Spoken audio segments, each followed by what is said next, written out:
Hi, my name is Amanda Niu, and this is Uncommon. Hi, this is Ken Lau, and this is Uncommon. Uncommon is a production focused on the why of business, media, and marketing. It's made by my team at Neural, a digital agency for challenger brands and talent. To learn more, just visit neural.com. That's NEURALLE.com.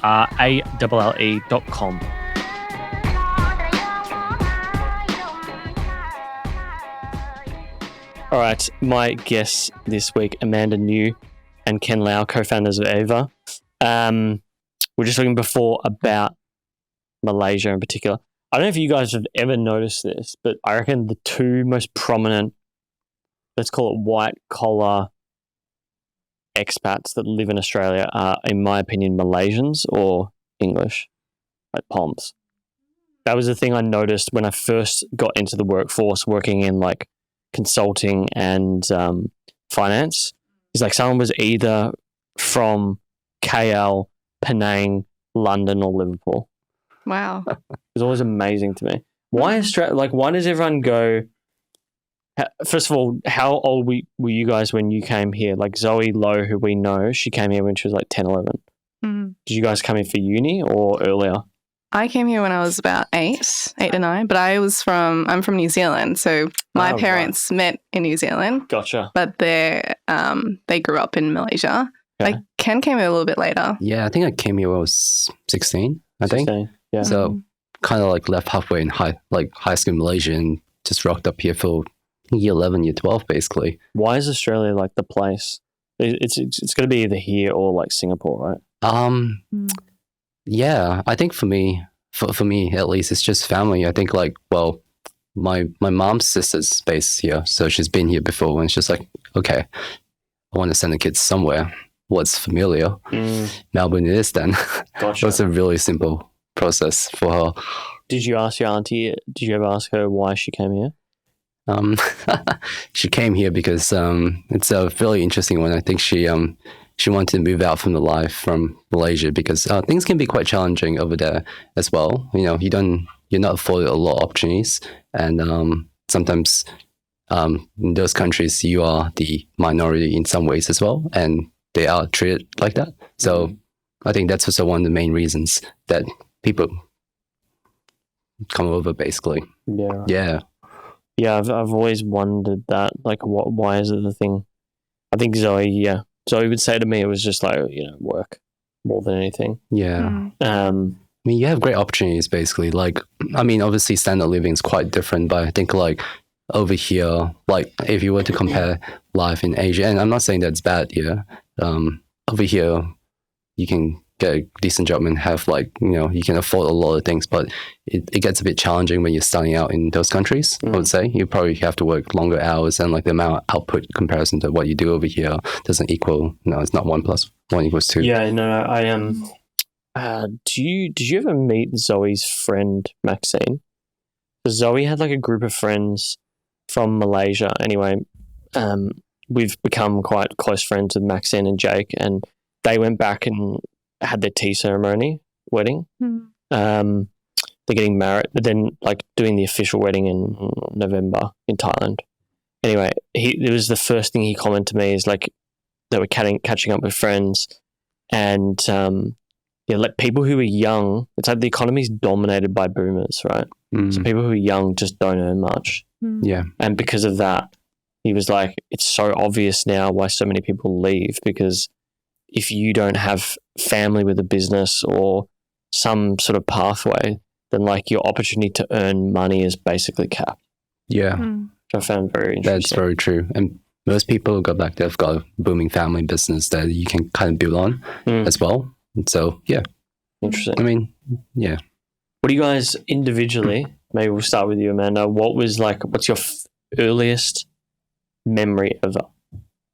Earliest memory ever? Yeah. I'm not sure if it was my memory or if it was a story that my mum told me, which I kind of took as my own memory now. I remember when I was probably around 2, 3, I was in Malacca, in a little island near Malaysia, and I apparently went missing. My mum had left me, I think, at the playground for just a little bit. because she had to go do something and told me to stay there. But when she came back, I had disappeared and they had the entire hotel to look for me. They eventually found me, but I was just sitting outside my hotel room door. So I was just waiting for everyone to find me there. Wow. Yep. Okay. What about you? What's your earliest memory, Ken? From Malaysia. Just in general. Wow, that's pretty deep. I would say kindergarten. I would say first thing I remember was just like playing kids, studying, routine. I think my life was very routine based. I think we started really young, so the earliest memory is actually like waking up like 5 or 6 o'clock every single day. Having your breakfast, going to school, and just continuing that constantly day in day out, basically. Yeah. Interesting. Yeah, my first memory is like it's so distinct of fucking around with some cement on the side of my parents' house, and then my mum smacking me for it.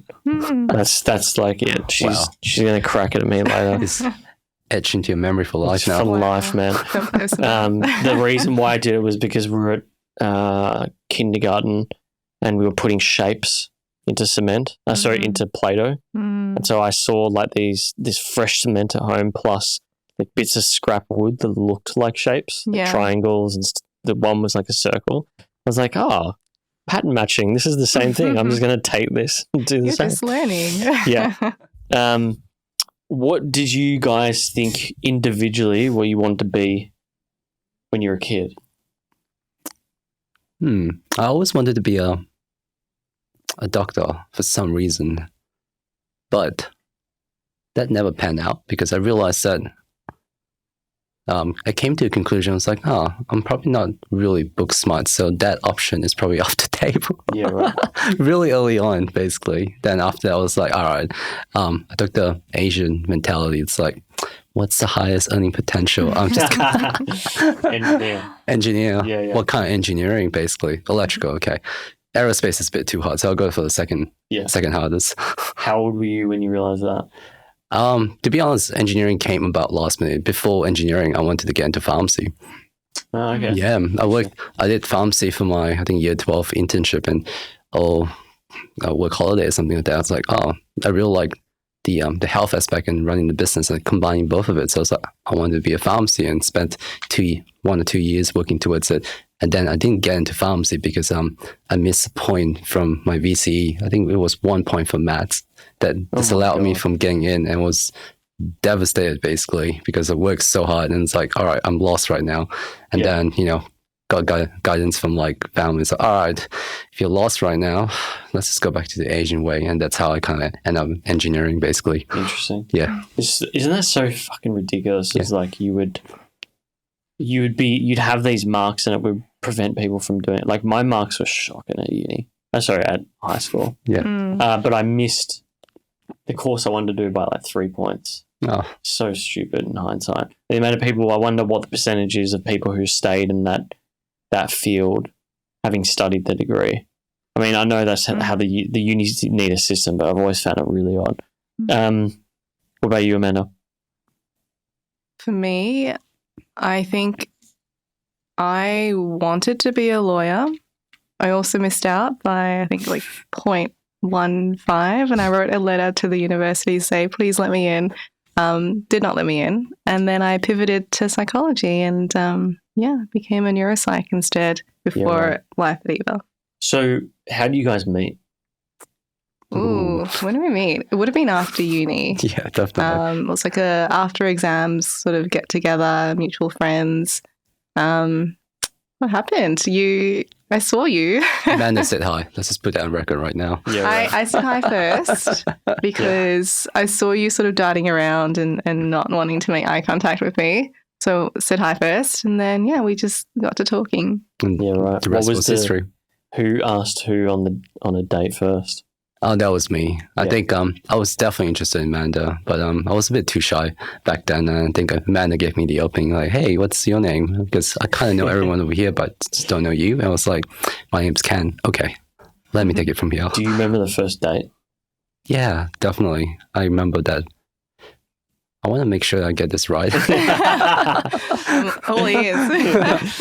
Yeah, I definitely do remember the first day. And it was like, I think I told Amanda like the plan behind the first day, and she was like outrageously annoyed. It's like, wow, that I thought it was quite candid, but it wasn't candid.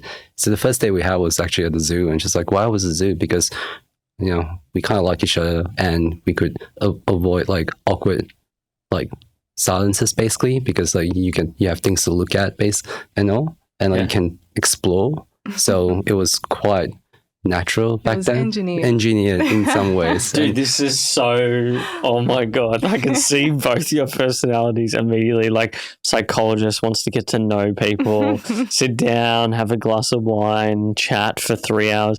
And yeah, wow. That is amazing. And you're just like, things. Yeah, I know. That's fucking hilarious, man. Okay, so you both had these careers before you started Eva. What if you both think back to that period of time?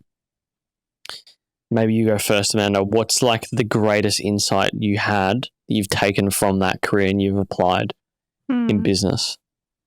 Ooh, I think so. In neuropsychology, it's the study of the brain, behavior, and cognition. But a lot of it relies on the interpretation of data, tests, and things like that. I think being able to think through what are some confounding variables that could lead to this particular result and work through that. I think I've taken that into business so that, what is a correlation versus what is causation? I think that's a really big part of decision making. And I definitely learned that from neuropsychology. Interesting. And just for those playing at home, neuropsychology, how does that differ to psychology? So clinical psychology is different to clinical neuropsychology. What I do is more around assessment and diagnoses of brain-related disorders. So a lot of what I did particularly was within aging and dementia, so diagnosing Alzheimer's and all the different types of dementias there. I also worked predominantly in the private sector, so a lot of referrals from the government and sort of medical legal cases. And making those assessments around, can this person be a witness for a case? Do they have capacity to make decisions, things like that? So I had no idea that there was neuropsychology, because I just assumed that there was clinical psychologists and psychiatrists.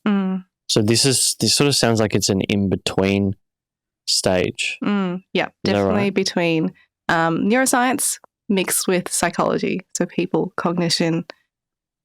Yeah, interesting. What about you, Ken? Things you picked up from engineering. Yeah, I would say problem solving. Actually, engineering is it's just solving problems and like identifying them. And I think went to MIT, literally trained from first year to like identify them, solve it as quickly as you can, as logically as you can as well. So I really do think that that's something I brought out.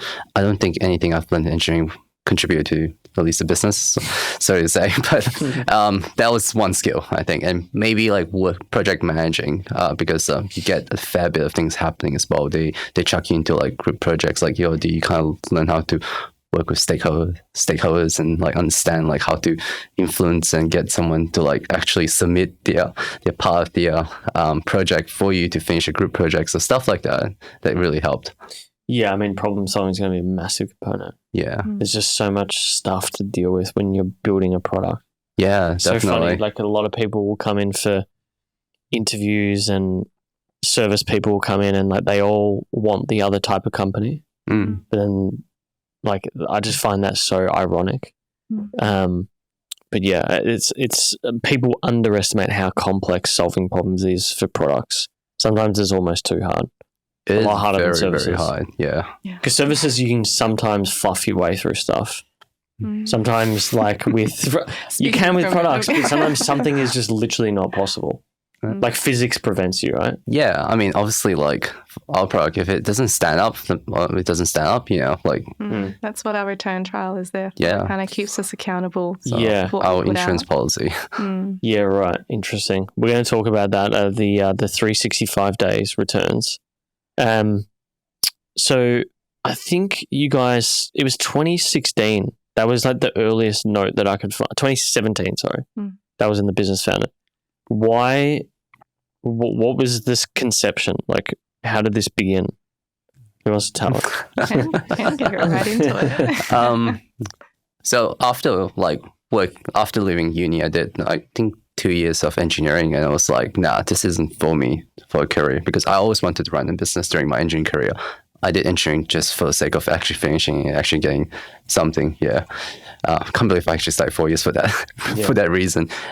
Then immediately after work, I actually gone on an eBay. I opened up an eBay business. I've done heaps of eBay businesses before, but this one was a different scale. So I actually built 2 direct-to-consumer brands on eBay itself. The first one was a low-end mattress brand, and the second one was a mountain bike brand.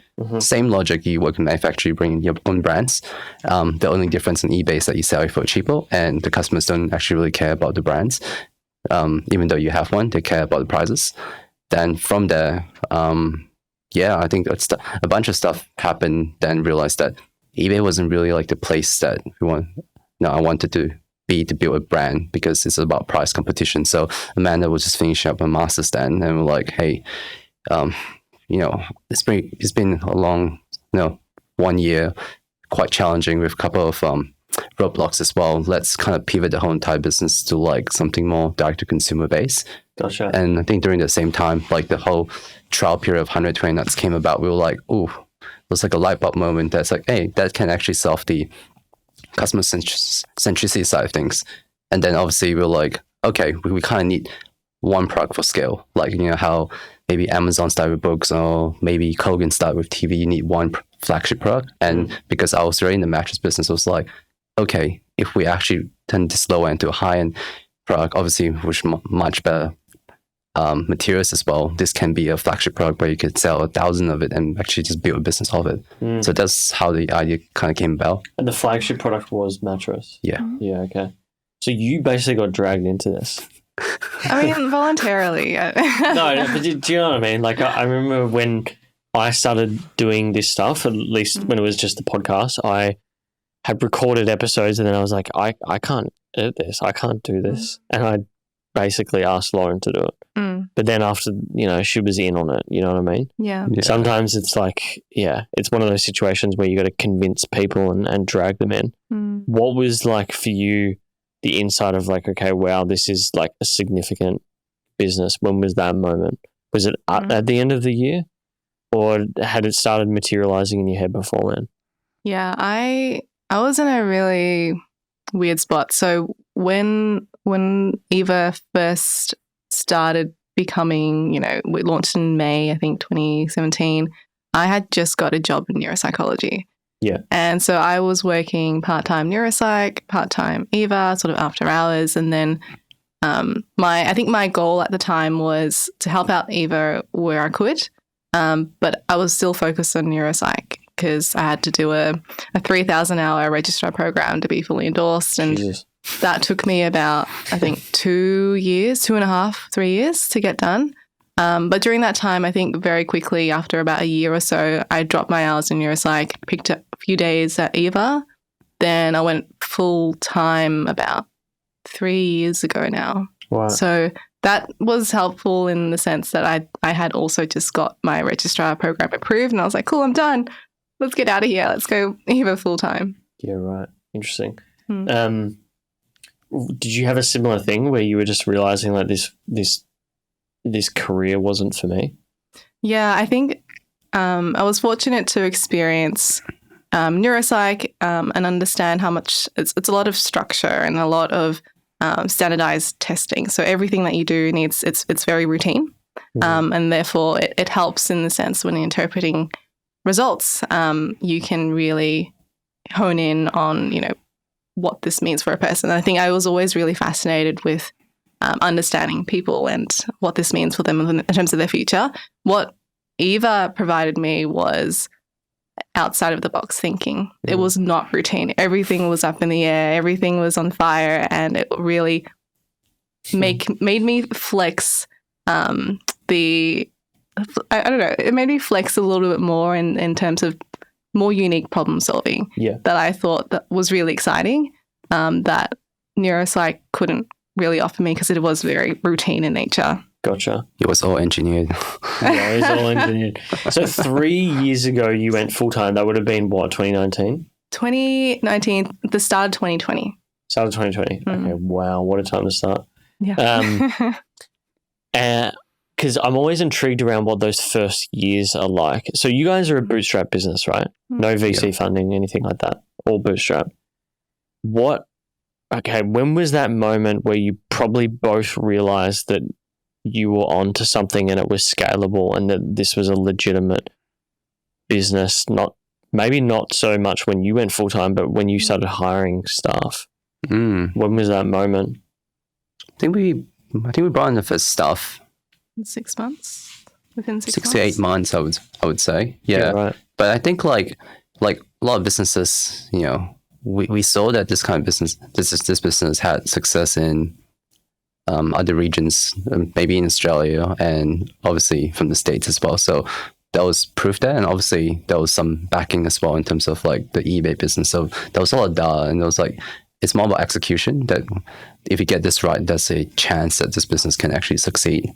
So I think we were quite confident in that sense, but obviously the execution part was a bit of the unknown because we had to build the marketing arm. eBay is like, they bring customers to you, and it's your job just to convert them through the best price of picture. But when you have your own website, you have to do everything and bring your own customers and spend money yourself. Yeah, so that was unknown, and that was something that we worked out a long time to try to figure out. Yeah, how long was that? Because like getting that cut through, like there's the short term aspect of like getting sales, like that direct response type stuff. It could be Google Ads, social, whatever it may be. But then there's also like a longer term brand development. What do you think is like, as the marketer, what's the perfect mix for Eva today? And how long did it take to realize that? I think for us, we did it a little bit differently. We've always put the business first and brand second. And I think, that resulted in us rebranding, I think 3 to 4 times. And we've only been around for, I think, 5 years. Yeah. So it was kind of a test and learn approach. So at the start, it was very much a sleep company, and it was blue star. Blue was our main color, and you've got the little moon here and a little star there. And then as we continued to diversify our product range, we realized that it's a lot more potential than just being a sleep company. We want to be a home company. We want to create a lifestyle and create a real brand. And we moved from there to what we see now, which is the green logo. I think it's also emphasizing sort of being a little bit more sustainable and being more responsible and accountable for the products that we put out to the world. I think with mattresses at the start, it had probably tripled, right, in terms of the competitor base, which is sort of indicative of how there's a lower entry barrier to entry for mattress companies into the space. Yeah. Of course, now I think with the macroeconomy being as it is now, it'll be interesting to see how companies fare over the next year or so.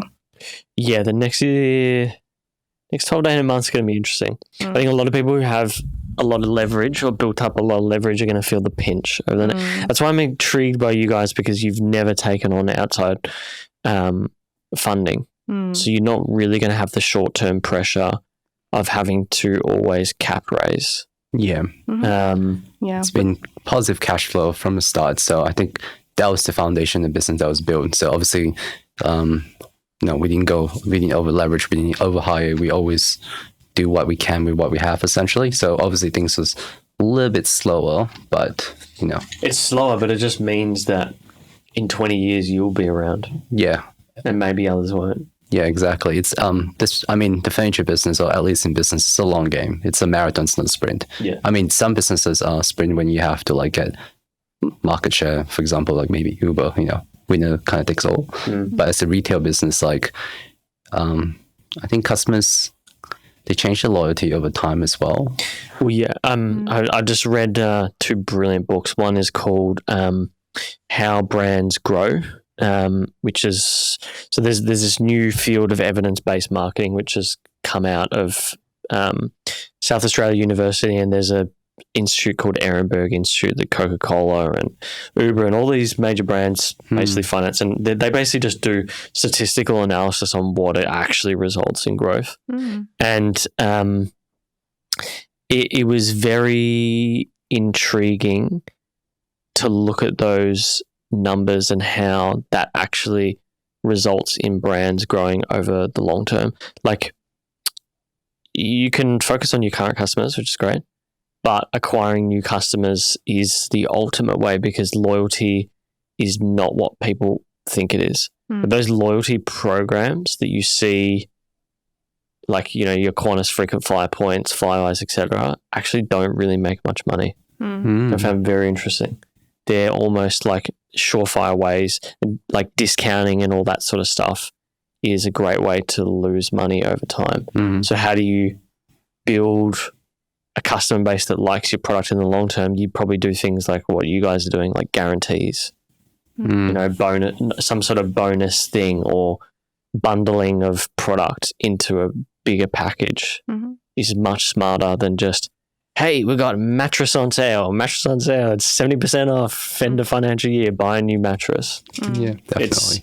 It's not, to recover that revenue lost through the sales, the volume never ever meets it. That's the analysis that they found. Found really interesting. Yeah. So the product range today, how do you look at that bundling and what you currently have? So maybe just give everyone like an overview of the current products you have by segment in the home, and then you don't have to say, but like maybe what you're thinking about in the long term, what you want to cover. Who wants to go? You can go for it. Wow.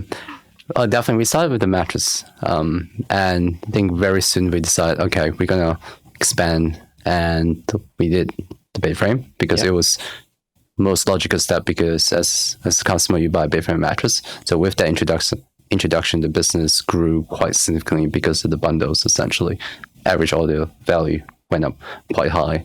Then we moved into the sofa category, was our entry into living room.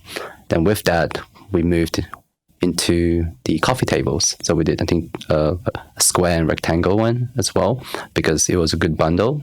And then we realized that living room is a little bit different from mattress, because, you know, you can have, you know, X percentage of the population buying the same mattress because it's about just comfort and not how it looks. But living room is about, I like this style of sofa, you know, with legs, without legs, and so on. So, all right, we need to have a couple of styles, basically. And yeah, that's basically why we moved into the second sofa, which is the everyday sofa that was launched probably like maybe 4 months ago. Yeah. Yeah. So you got, sofas, mattresses, base. The base is fascinating to me. I was talking earlier off camera about like this issue we've got at home. The master bedroom. Yep. We've been wanting to replace the base on the bed for so long, but the master bedroom, a crack in the roof appeared, and because the homeowner had not fixed a water leak issue. But once that is done, we'll probably get the base sorted. It's just that we're going to like Europe and Thailand for Maxine and Jake's wedding, so we're going to wait till that's done. But yeah, so you got the base, which is super interesting. What are you eyeing off?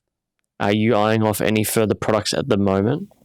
Yeah, we've got, I think this financial year, I think we've got 5 or 6 product launches, basically. And obviously that would change accordingly to, you know, the macroeconomy and like the business needs as well. But the products that we have launching right now, we've worked on it for almost a year and a bit as well. And obviously it's same logic in terms of expansion, because now we've got, obviously we are as a business acquiring new customers, but we've got current customers that, you know, got mattresses and for this case mattress and bed frame, and it's like, oh, I like your living room stuff, but I don't like this sofa, so it's like kind of wait for a different style, for example. So our job right now is to understand like one part of the business, like how can we maximize the living room where people come in, they will at least leave with like one product at least. And like we kind of got sorted out with the mattress and bed frame for now. Now living room, we focus on that. There was a couple products that's also definitely is coming up from that side. if you look at those 5 or 6, is the majority of them in new categories or current categories you have and expanding them? One of it's a new category, and the remaining of it is just doubling down on the current category. Stuff that's work. Because, you realize that we have so many people that view our mattress, but it's a small percentage of customers that actually buy from us. So we're like, we start asking like why, and first of all it's like maybe their needs are not met, they need something else, probably they need something more customizable, for example, so we had all these questions. Obviously different products have different questions. Like the base is like aesthetic. If you don't like the aesthetic, you're not going to get it. I'm going to get something that fits my life and my room, basically. So we try to understand what's that different aesthetic. So when it comes to product development, it sounds like you guys surveyed people. Yes. A lot. How is that? How do you do that as well? Like, do you just do a mass mail out and then curate a bunch of people of the people who answer? How do you do it? When we first started, it was that we would reach out to our mailing list and ask whoever would want to be involved in providing feedback. And there was quite a few number of people who was, I think, quite strong advocates of the brand, that they wanted to see what would be the next product that we put out, or just genuinely interested in just wanting to chat to us, I think. Yeah, right. And then since then, now it's just part of our email flows. So after a particular period of time that they've had our product, it's just sort of a mail out and say, hey, we've got this program called the EVA Roundtable, where we interview customers for any product research and just general research around preferences. And whoever signs up gets added to the list. And so whenever we do interviews, they're like 1 hour Zoom interviews, and we ask a ton of questions, and we just reward them with a gift card. Oh, that's cool.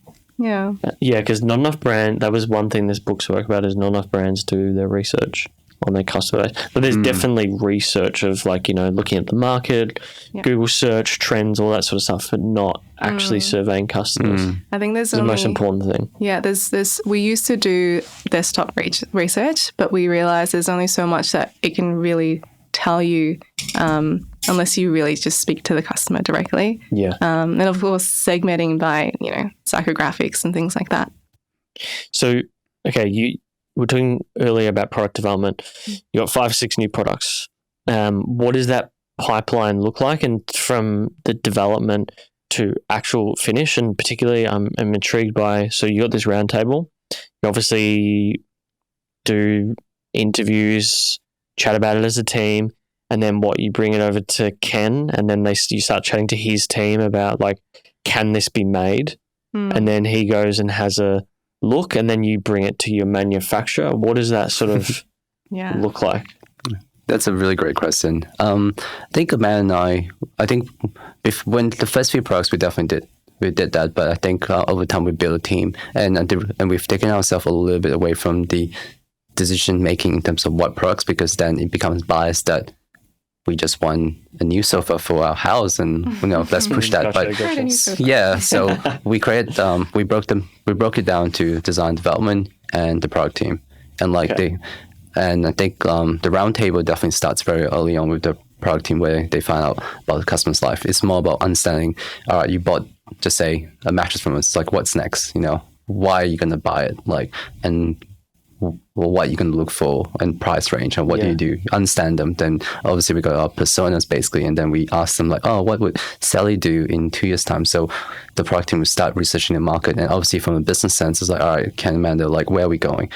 And then obviously we've got a strategy. It's all right, we want to be the number one brand over this X amount of time. Let's break it down to steps, and how can we grow? Obviously revenue is a driver as well, and really profitable, high gross margin products at the same time. So they'll find, all right, how can we, as a small company, how can we extract the highest growth potential with what we have right now? So obviously it comes to we've got so many products that we can create at our fingertips. Then that's where you kind of make the decision that, all right, for example, let's create a sofa that we can sell at $3,000, for example, and we can sell X amount in comparison to creating a product that you can sell at $20 essentially. So obviously that's how we do it. Then obviously once we decided, lots of research, lots of documents have been created, we move into design the product. I was okay, this is what we're going to do. Let's do some concept then design team comes in with the brief, basically like, for example, we're going to do sofa, and like this is for this customer essentially, and this is a price point, and this is how potentially it might look like, and they will do a concept. Once the concept's up, basically speak to the rest of the business for like sign off, like, hey, Ken, Amanda, supply chain, finance, what do you guys think about this, and marketing as well. Do you guys think you can sell this?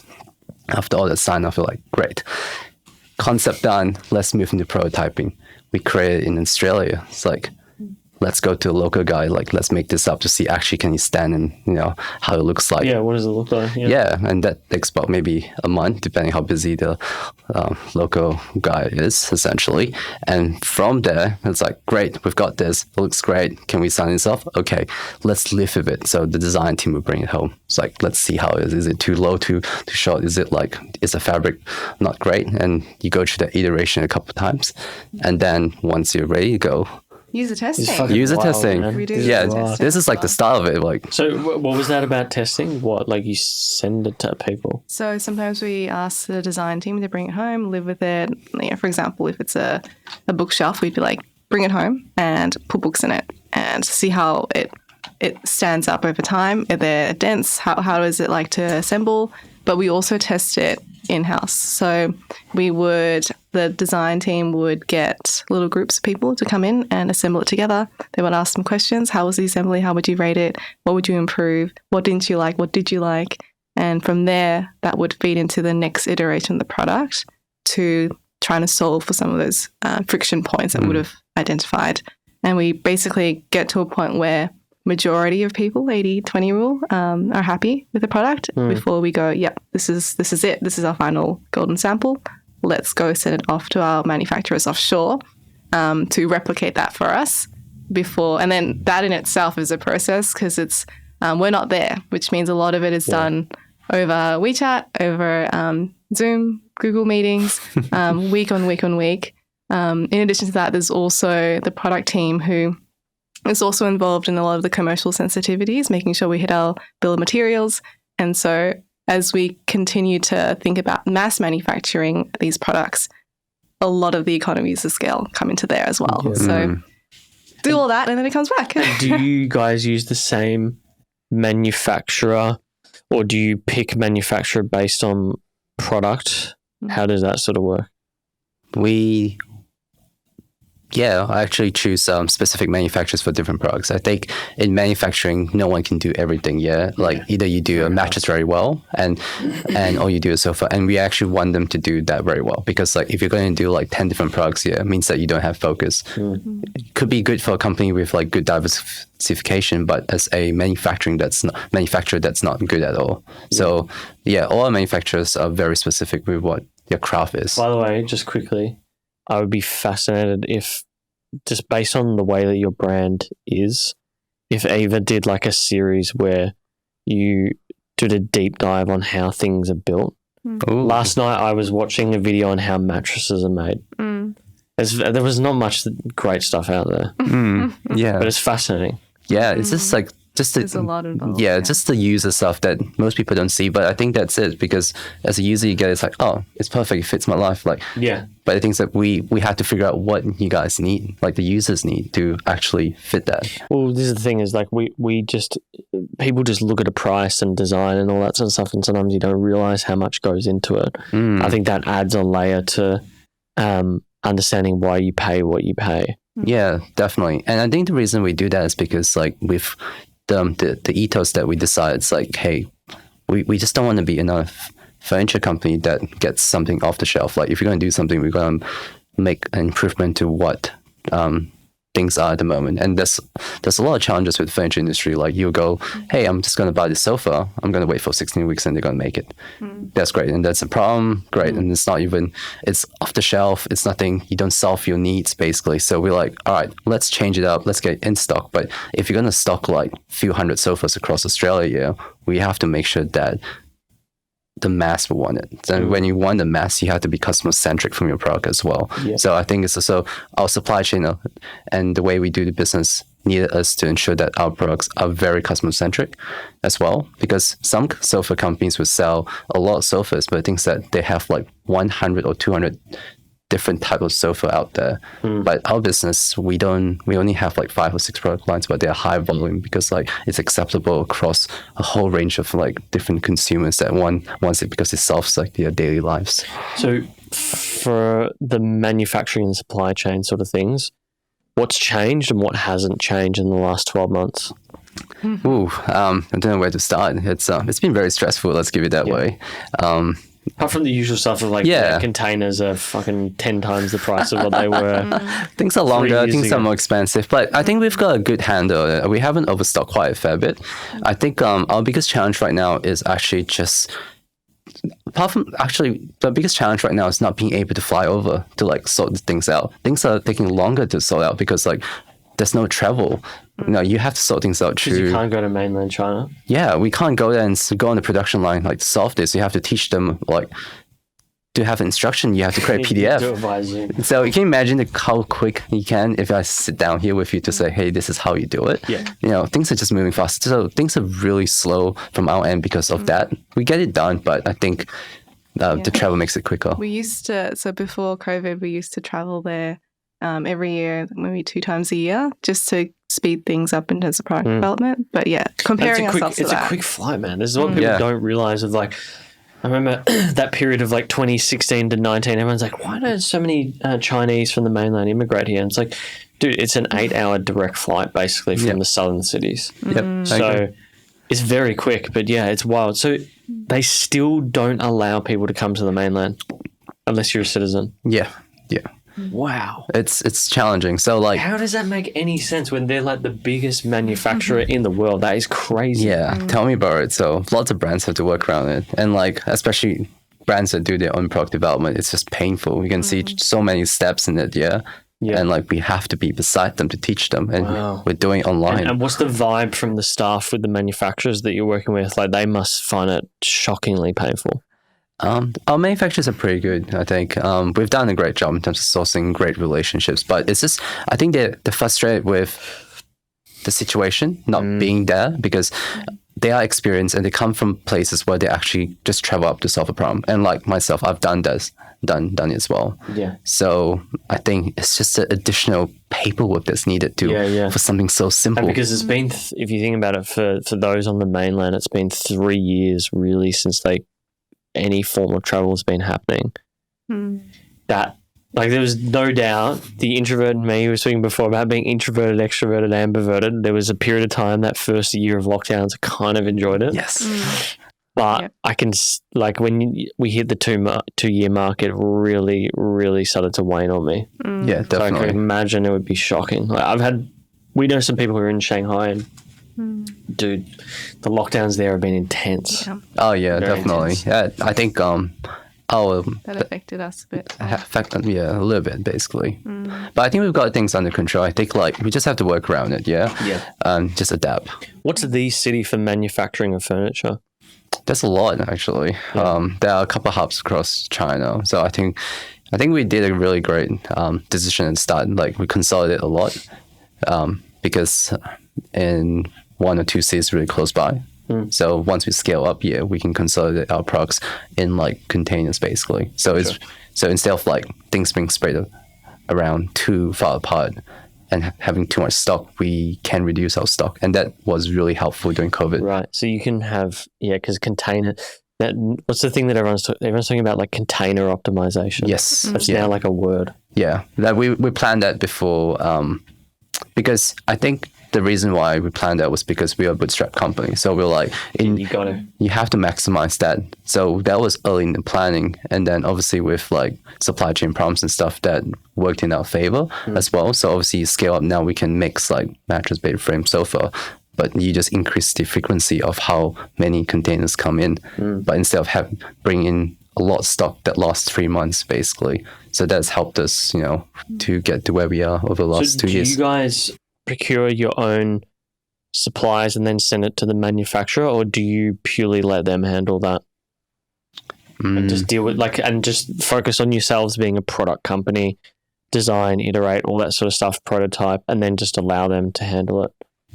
It's a mix, isn't it? Mix, but I think like to make our life easier, we definitely get them to do it. So basically, the relationship that we have with all the manufacturers at the start, it's like we make it very clear. It's like your job is we're gonna work together as a partner, and we will commit, and we don't work with many manufacturers. You can speak to our references. We'll work with one. We'll scale up with you guys. Yeah. But your job is to make great products and ensure that when it leaves, it's perfect. Our job is to sell as many. So it's a win-win situation. Very, very clear. And every time they cross that or decide like, hey, you can sell more if you do this, is like, hey, remember the conversation. It's our job to sell and design products. Your job is to make sure that nothing goes wrong. Yeah. Because they do like to try to help, but I think like you just have to be quite clear and your core skills. I can see that. Like they feel like it's being like an extra level of service. But I think it depends on companies. Yeah, like our core skill is that.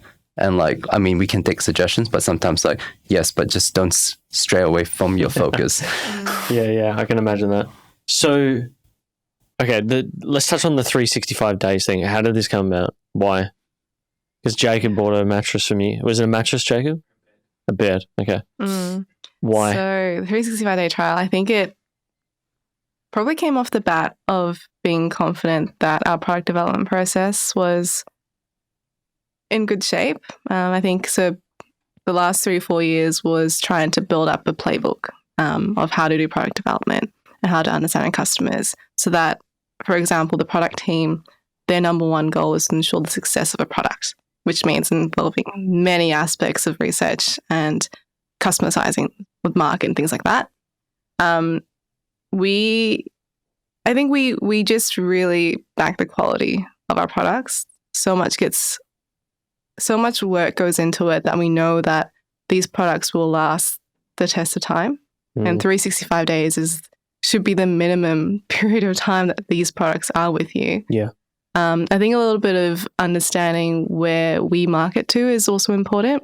So, for instance, we often call our types of customers the IKEA graduates, in the sense that, well, you might not. Hey, it's true. He's looking at IKEA. Well, I mean, it's not a bad thing because, when you move into a new place, often you'll have no furniture. Money's a bit tight, so you just need to get furniture in stat. You just need a table and you need a chair. And so you go to IKEA and get everything that you need. But then, a year or so later, you're like, hey, maybe I do need a better table. Yeah. Yeah, it starts to deteriorate. Yeah. And that's where Eva comes in. And I think that understanding that customers who come to us at that point in time, they're willing to invest in a little bit more quality of a product. And yeah, we back our quality to stand more than 365 days as well. So those brand-based product elements that are more marketing than physical product, what else is there that exists? Like we spoke before about, so we got the 365 guarantee, there's bundles. What else have you got there that you've looked to develop over the last couple of years? I think it's also good to mention that the products don't use tools, and that's a very important part of the design ethos that we have.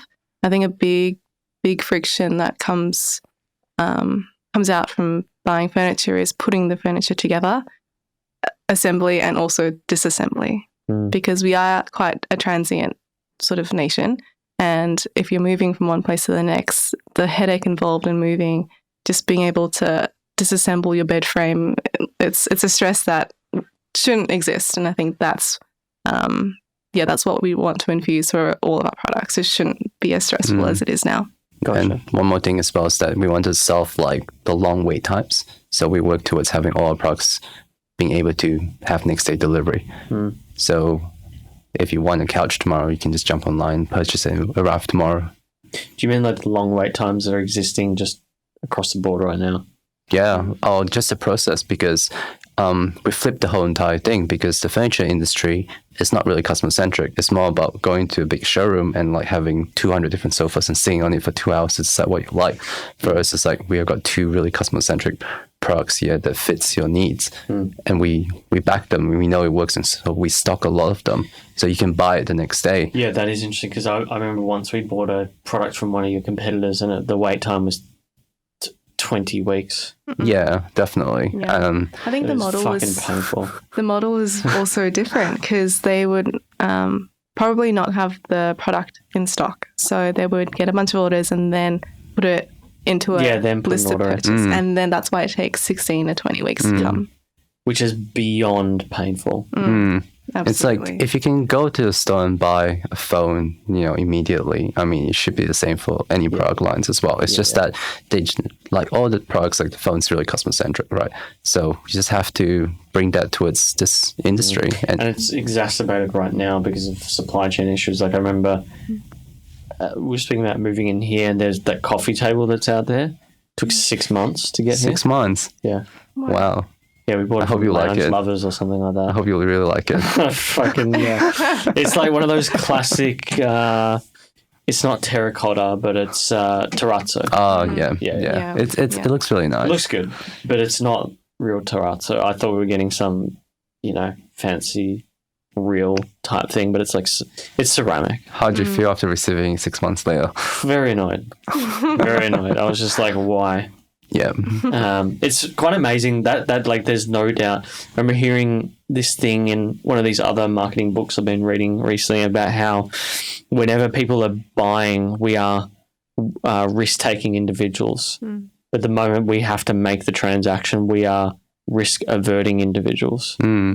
So it's kind of one of those things that there's it's known in the sort of scientific realm that the moment after you buy something, there's an instant form of regret, no matter what.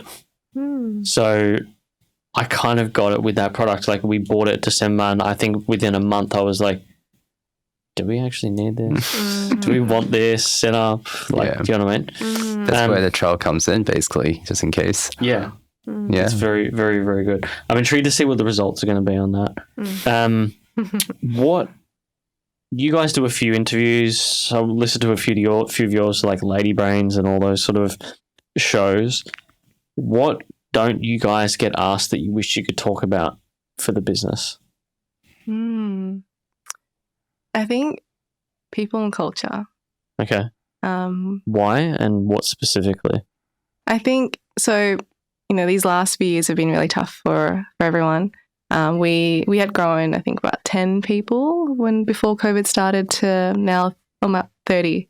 And so a lot of growing pains we would have gone through. Like, yes, there is one part which is selling the product, creating the systems for success.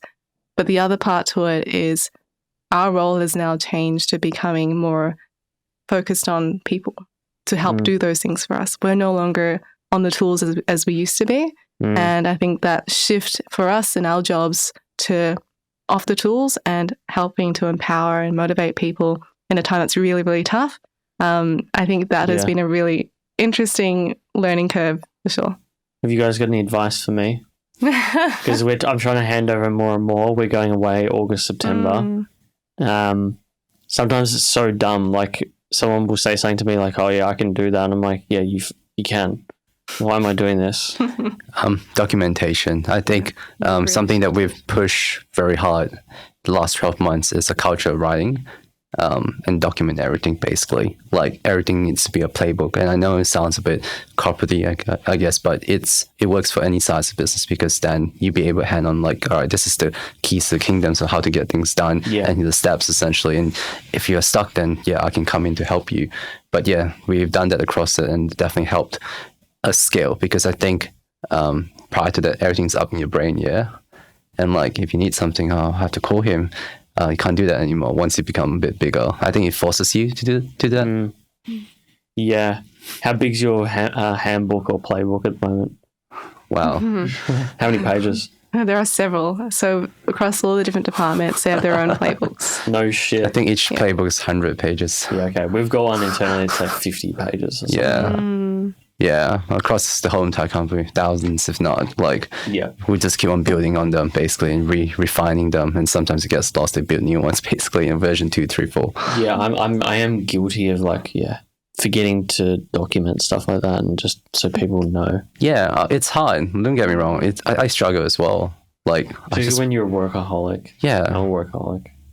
like to work. Yeah, and when you want to work, it's like it's so much easier for me just to do this than actually document this. But I think you just have to force yourself to do it and understand like if you want to go on a holiday, you need to. Yeah. Yeah, you absolutely need to. For both of you individually, what, maybe Ken, you go first. What do you want for the next 2 years? The next 2 years, wow. I definitely want. I think definitely want to focus on business. I think there's so much more potential. I think we're just getting started. Definitely want to grow the business even more. But I think at the same time, try that from a career side of things and just see the people within the business grow and provide those opportunities to those guys. Secondly, probably a little bit more of a work-life balance.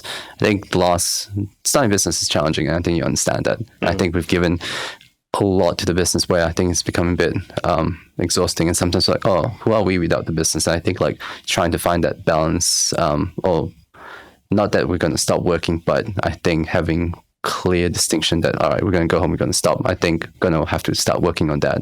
Otherwise, if you continue this, it's like you become the business basically. Yeah. Do you guys have a holiday planned?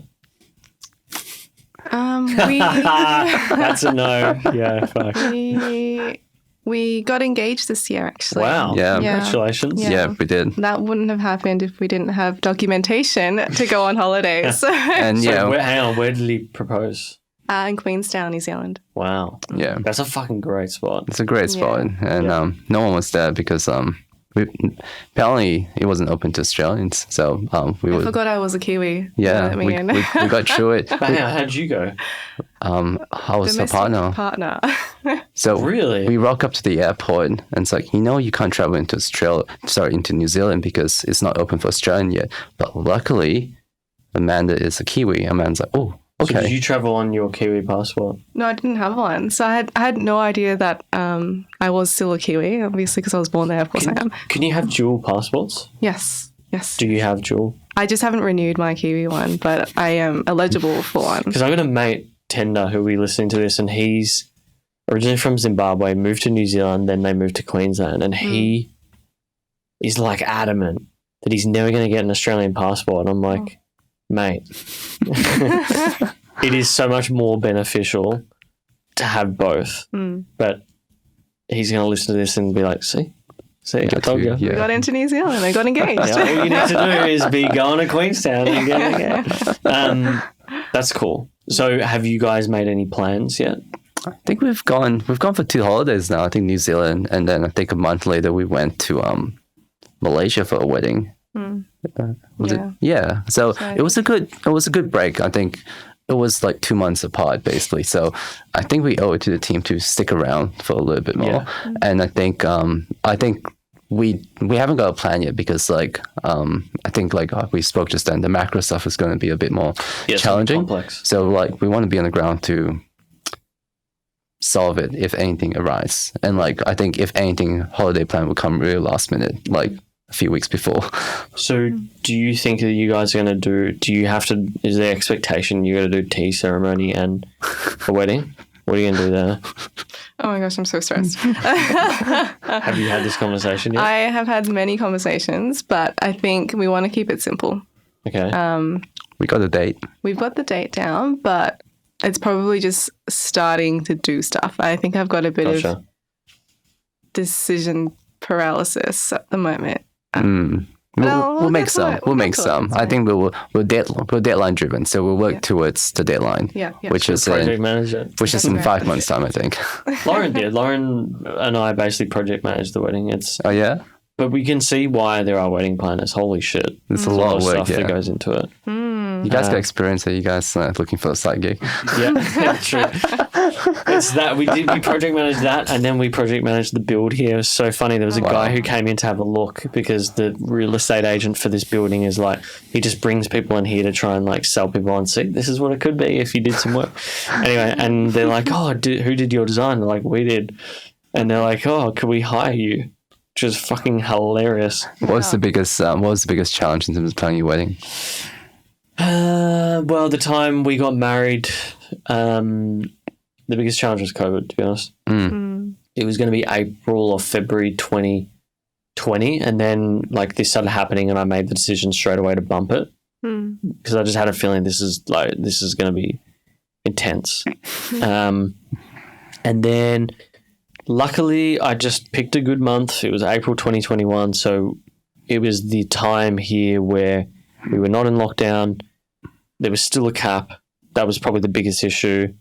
Other than that, it was fine. I mean, budgeting for it was fine. You know, when you're in like Lauren's an only child, I've got a WOG family, they're always going to chip in money. I don't know. It seemed, in hindsight, it was okay. It was just like a lot of stuff to do. It's just, there's just stuff. You're just always doing something. It's like going on a very, very big holiday where you're just constantly having to sort out some little thing. Like, you know, you've arranged like your makeup person or your nails person or the dress or the shoes or the hens and like just, it's endless. Yeah. Oh, wow. So you just got to just start doing it. Let's look forward to it. Yeah. Amanda, what about you? What excites you the most for the next 2 years? I think really just the growth of the company. I think there's a lot of potential where we're going now, and there's not a lot of furniture brands out there doing what we're doing. Just being able to reach the goal of being able to furnish your house with the click of a button. I think that is what we're aiming for. And I think the next 2 years with our product lines continuing to expand, just this year alone, I think we're really making it headway there. Yeah. So you feel like now you've gotten through not the hard years, but the years of where it's just like blood's like true tears, you know. The first 2-3 years, it's like tears. Absolutely. Almost just trying to do things for the first time. Launching a product for the first time. I think we've got a few product launches under our belt now to be able to anticipate doomsday scenarios and how do we combat this if this happens, or and a good group of people. Okay. For all of our guests, we asked them rapid fire questions to finish things off. We're going to ask you both the same question. Make sure it's rapid though. Don't, you know, some people like to sit and it's going to be just bang, straight from the head. All right. Okay. What's in the fridge at home? Coconut water. Okay. Milo's pet food. Milo's pet food. Okay, sick. Do you get like one of those fancy... I have, shout out to Leica Pet Food. Yes, that's it. Lauren's been talking about it. I think she actually mentioned she saw it on like your stories or something with the dog. Yeah. What breed is that dog, by the way? He is a Jack Russell Cross Maltese. Yeah, He's that's right. 5 years old this year. It's the long-haired Jack Russellness about it. Yeah. It's sick. Okay. Drink of choice. You go first. Gin and tonic. Gin and tonic? Any particular gin? Ooh, I like when it's stick with Hendrix. Okay, sick. I like a good Hendrix. Just gin, really. Gin? You're both gin straight guys. up. I'm actually the gin person. I'm not sure why Amanda chose it. Oh, what a Excuse bird. me. Wow, shit. What's your favorite? Yeah, what's your gin? 4 Pillars pretty good. Why does anyone like 4 Pillars? I like the Navy strength one. Like, Even Roku gin is pretty good. yeah, that's pretty Roku good. as well. gin is elite. We've got Roku here and Hendrix. I don't know why. I'm with you. Hendrix, it was part of that old guard of gins, and then all these new small distillery like 4 Pillars, Rocky. Yeah. Well, Rocky's been around for ages, but do you know what I mean, right? Yeah. And Hendrix, there's just something beautiful about it. Like it's floral, it's nice, I don't know, love it. I'm not sure. Maybe I'm a mainstream kind of guy now. Yeah, maybe you like do you like the hardcore? Yeah, you said I do. Navy strength, right? Yeah, Navy strength. Yeah, Jesus. I love it. That's intense. Ken and Amanda, where can people find you guys on the interwebs? You guys can find us on eva.com.au. Otherwise, just reach out on LinkedIn. So LinkedIn. LinkedIn. Always happy to chat. Amanda, what about you? Yeah, LinkedIn, or hit us up on Instagram at eva.home. Guys, thank you so much for coming in. Thank you so much. It's been a pleasure having you on. Likewise. Thank you so much for having us. Thank you. Thanks.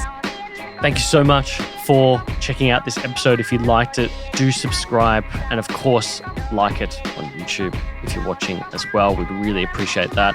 For audio, if you've not already listening on your podcast app, you can search for it on any good app, including Spotify, Pocket Casts, Apple Podcasts, Google Podcasts, etc. For video, if you're not watching, you can search Uncommon Podcast on YouTube. It's the first one that appears every single time. For behind the scenes, do follow us on Instagram and TikTok. It's at uncommon_show. But until next time, thanks for tuning in.